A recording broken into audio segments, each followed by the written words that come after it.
Mga kapuso, hindi po lahat ng mga nagsilikas mula sa Leyte at Samar ay may mapupuntahan ng mga kamag-anak dito sa Metro Manila. Kaya pansamantala silang tumutuloy ngayon sa itinayong tinatawag na Tent City sa Pasay. Nakatutok doon live ngayon si Maris Umali. Maris, kamusta dyan? Mike, binuksan ngayong gabi dito sa Villamor Air Base Elementary School ang Tent City para sa mga survivor ng Bagyong Yolanda.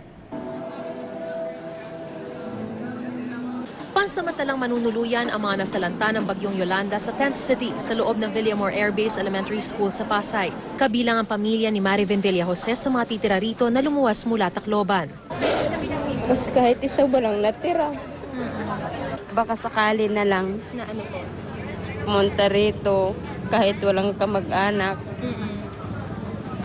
100 pamilya ang kayang makupkop ng Tent City. May mga folding bed, kusina, palikuran at medical station na binasbasan kanina.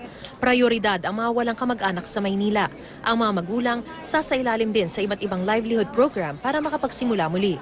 Siyempre, dahil talagang itong panahon na to kailangan nagtutulungan at nag-iisip kami ano ba talaga ang pwedeng maitulong. Ang dami-daming mga relief goods, ang daming clothing, etc. Pero yung talagang matutuluyan nila pang samantala, wala talaga. Ang mga nakaligtas na may kamag-anak sa Maynila, maaaring ihatid sa tulong ng mga volunteer ng Oplan Hatid.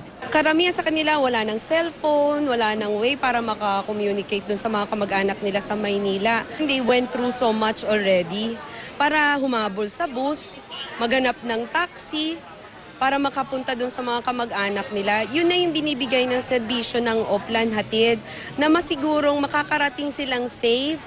Ang bahay sa Tacloban ng mag-asawang Francis at Debbie, wasak din.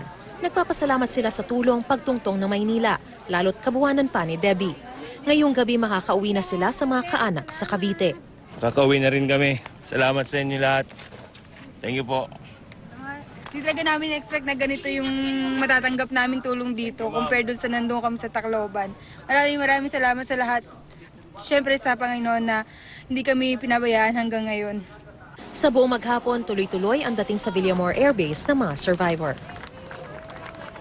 Mike, magpapatuloy daw ang ganitong tulong hanggat mayroon tayong mga kababayang nangangailangan. Patunay lamang ng mga katagang gaya nga ng binitawan nyo, tayong mga Pilipino, talagang walang iwanan. Mike? Maraming salamat, Maris Umali.